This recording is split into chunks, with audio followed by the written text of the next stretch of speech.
Tega se spomnim, tega sem spomnil cel življenje, ker to me je res orang zaznamoval, ne.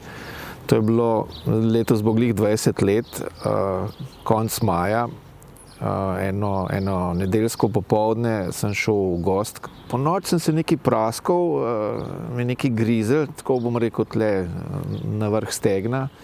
In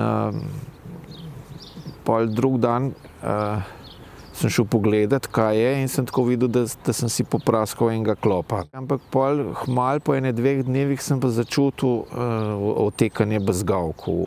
In potem je to trajalo en teden, vem, da sem še nekaj roštilj pekel, pa to, in sem bil utrujen, tako čez ramena sem bil, kot bi en težek ruzak nosil. Ker se nisem mogel pol sestaviti, po 14 dnevih sem pol nekako podlegel tej okužbi.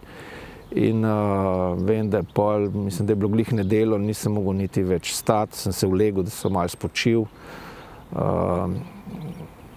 Žena je pol poklicala v ambulanto in je povedala, da me trese, da mi malo tudi zateguje usta.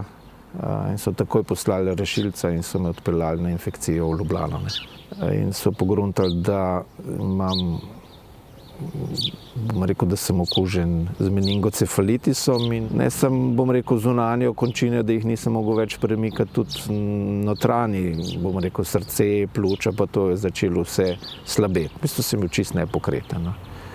Od tam so me po 14 dnevih potem premaknili na Sočo, v center za rehabilitacijo, ker sem pa pol ostal skoraj 4 mesece, da sem se pač toliko pobral, da sem lahko bil samostojen in sem šel potem domov.